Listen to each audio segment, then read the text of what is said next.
When you hear discussions about white supremacy, white power, white heritage, the white man's burden, all of that, people confuse it with emotions. Listen, white supremacy has nothing to do with white people or Europeans. Because all white folks that have spread all over the world since the colonial times, originally they come from Europe, where the ancestors come from. So I'm going to call them Europeans in this video because the word Caucasian is politically laden.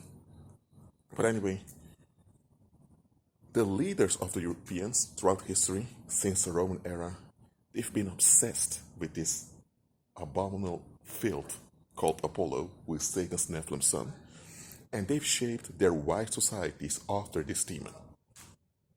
So that's why you have many first names in the West that are similar to the names of demonic entities.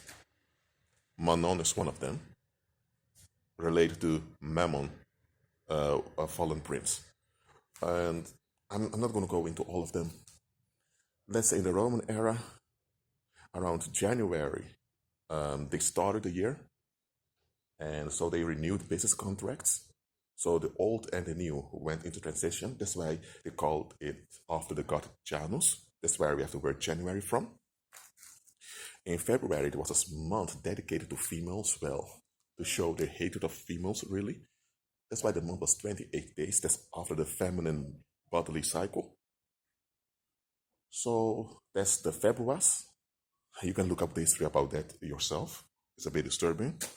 Then you had the month where the soldiers were being prepared for war. It's called after Magog, also known as Mars to the Romans, and Ares to the Greeks is another demonic entity. Then you had the spring era. Then you had Maius. Then later on, when the wars were going on, you have the era when the battles were finished and the soldiers came home after the victory. That month is called after the first Roman Emperor, Augustus. Augustus means the exalted one. And then the new cycle will begin for society after the war. There's a September. And October, that's 2 months after soldiers have returned, they will receive their honors. And when you look at life today, when you go to college or university or even something high school, you start in September and you end around June somewhere. August is the month of graduation, and in October you often receive your diploma. You see now how they shaped the existence of Europeans after the ancient Greeks and the ancient Romans. Besides the languages, many of the words and constructs were used, and also from ancient Greeks. Even in Asia, you have this cyclical thinking in Chinese culture that you can see in Korean culture, Japanese culture, and all over the place. It's also from the Greeks. The ancient Greeks who established the Han Dynasty, or better said, they put pressure on the Chinese to cooperate. So, under pressure of the ancient Greeks, the Han Dynasty came into existence, which was an Apollonian center. That's why this tributary system in Asia remained in place, and many of the cultures are based on it still.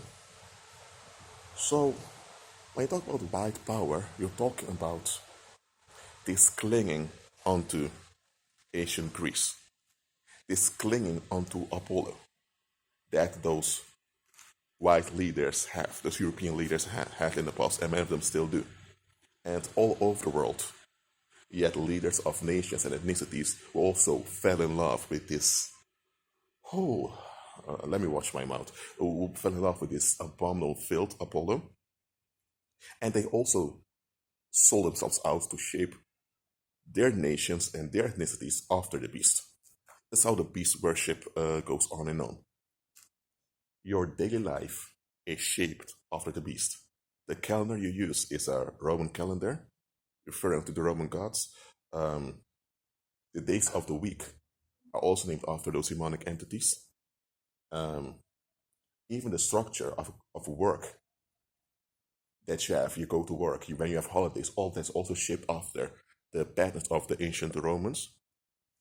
So, this world is a reflection of Satan's Nephilim son. That's what this world is.